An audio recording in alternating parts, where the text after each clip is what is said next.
The Tuesday morning of the second week. This is again, it's the same text. What's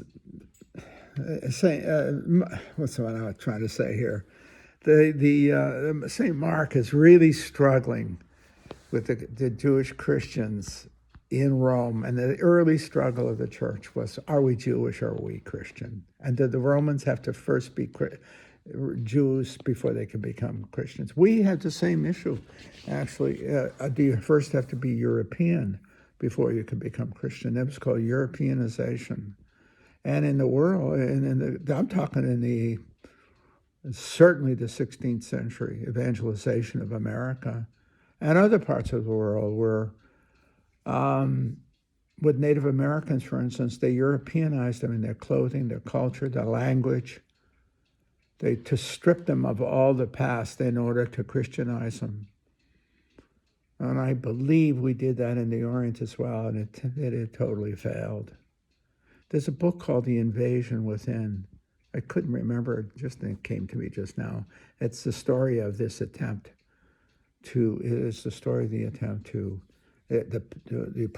Puritans were the worst of them. Interestingly enough, the Jesuits were not. There's a movie that shows that. I can't remember the name of the movie either, where it shows the Indian Native Americans are dressed in American clothes, European clothes, okay? And it's the story of the missionary who goes out into the wilderness, and that's what the Jesuits did. Unlike other religious orders, and the Protestants especially, the Jesuits went out to the people and became, as it were, Indianized. They went out there and they planted the seed within the ground. And it's the only place where evangelization worked. All the rest of it was a complete failure. Rightfully so, you see.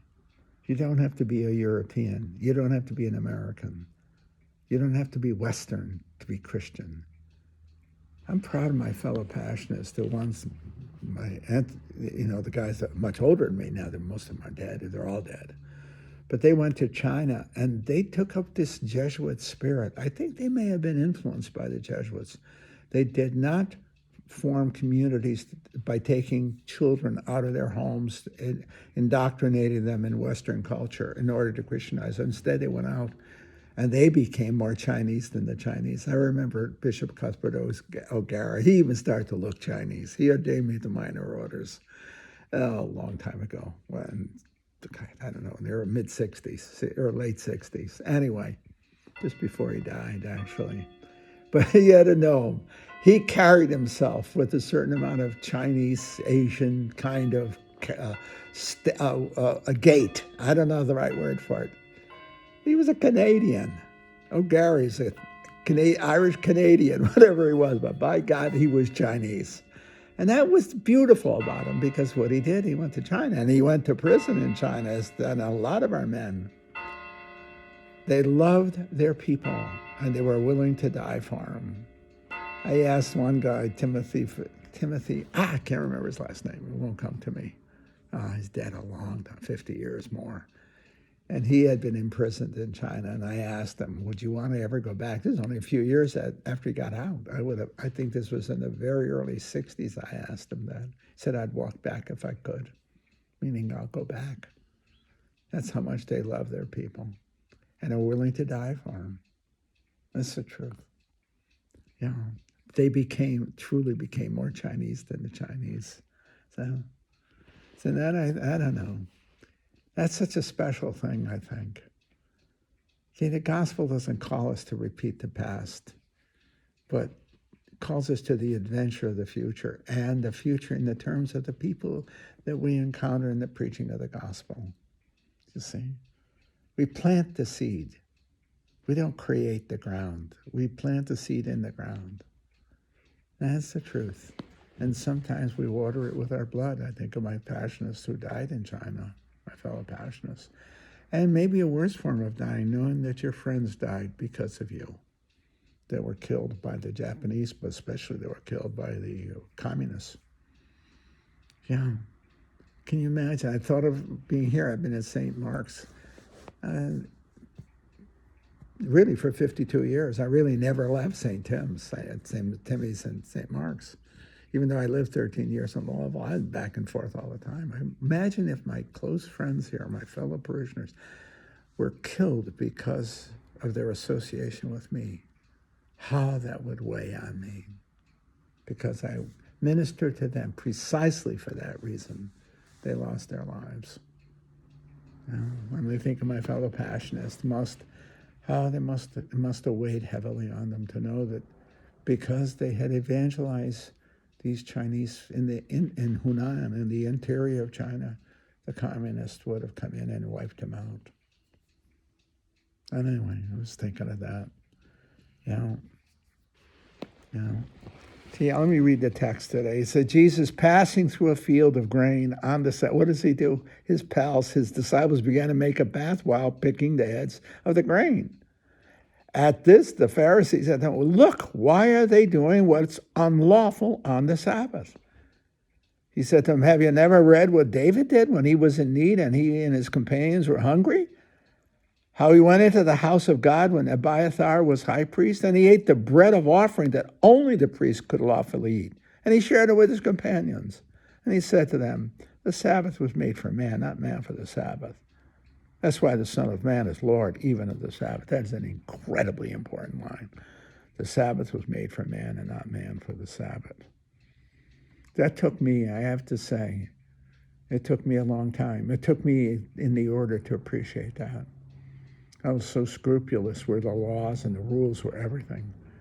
I had to learn that Christ, it's love of Christ that is the essence of our Christian lives. I was so scrupulous growing up, so scrupulous. I made the Pharisees look like charlatans, honest to God. Honest to God. But it was in the order, the preaching of the order. My confessor, especially Father Simon Wood, who tempered my soul and taught me how to love Christ and to love myself and to learn how to live within the rules of the church and the community without fear and without enslaving, a sense of enslavement, but rather freedom. And I have to say, it's been me ever since. I don't look at the rules of the church as causing servility, being servile. I don't. I do because it's the order of the church. And I love the church. So it's like being a good spouse or a good parent. You're faithful not because you have to be, but because you want to be. And the fidelity is all very liquid, meaning you never know how you'll be called upon to be faithful. Am I right? Think of your marriages. Well, same with the church. See? It's not fear. I'm not afraid of going to hell or committing sin. If I fear anything, is that I won't be faithful enough, that I'll be too selfish.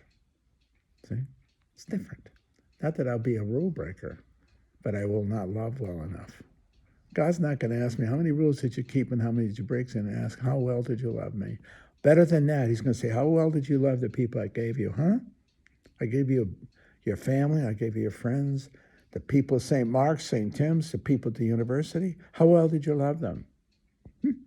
How well were you there for them? How well did you love them? Not going to say, did you keep your nose clean? Did you stay out of trouble? He's going to say to me, what good did you do? What difference did you make? That's Plato. To exist is to make a difference and have a difference made. I think Christ very easily could have put it in his own way, those very words. What difference did you make? And how much did the world teach you, in the best sense of the world? How did the church teach you through the flesh of the church? Did you see me? Did you see the church? Did you see Christ? See, that's how.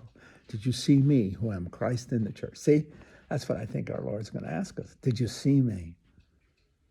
Or did you just play by rules? See? The Pharisees saw the rules, they missed Christ. That's tragic. They're tragic figures. They're not bad, tragic. Christ is in their midst, the fulfillment of the law, and all they cared about was the law. It's like driving to New York from here, and all you care about is the signs on the way instead of the road. and the distance and and where you're the destiny. Anyway.